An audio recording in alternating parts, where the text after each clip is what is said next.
4000 বছৰৰ ৰহস্য উদ্ঘাটন বিজ্ঞানীৰ দলে কৰিলে অতীতৰ সন্ধান 4000 বছৰৰ আগতেই এছাম মানুহে সাজিছিল এইবোৰ বিশাল পিৰামিড মিছৰৰ মৰুপ্ৰান্তৰত এটা দুটা নহয় 30টাৰো অধিক এনে বিশাল পিৰামিডে আজিও বিশ্বৰ মানুহক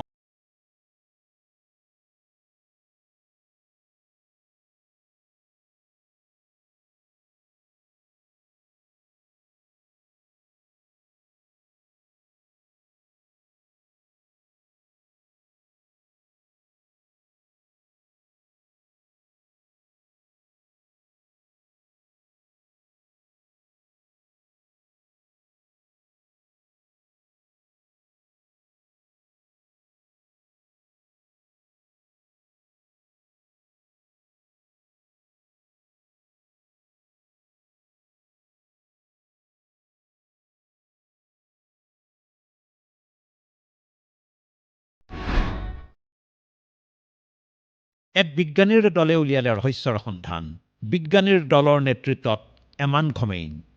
বিজ্ঞানীৰ দলটোৰ নেতৃত্ব লোৱা প্ৰফেচাৰ এমান ঘমেইনৰ উদ্ধৃতি দি বিবিচিত প্ৰকাশিত বাতৰিৰ মতে নীল নদীৰ এটা সুতিৰেই উজাই অনা হৈছিল পিৰামিডত ব্যৱহৃত বিশাল প্ৰস্তৰ খণ্ড পিৰামিডৰ কাষৰ বালিৰ গুণাগুণ পৰীক্ষা কৰিয়েই বিজ্ঞানীৰ দলটো উপনীত হৈছে এই সিদ্ধান্তত অৱশ্যে নীল নদীৰ সেই সুতি এতিয়া ইজিপ্তৰ মৰুভূমিৰ মাজত হেৰাই গৈছে হেৰুৱা নদীৰ সন্ধানত নামি পৰিছে বিজ্ঞানীৰ দল বিজ্ঞানীৰ দলটোৰ মন্তব্যই 4000 বছৰৰ আগতেই মানুহে সজাৰ কথাটো অসম্ভৱ যেন লগা এই পিৰামিডসমূহৰ নিৰ্মাণৰ ৰহস্য যেন বহু পৰিমাণে দূৰ কৰিব ইণ্টাৰনেশ্যনেল ডেস্ক দেশ টুডে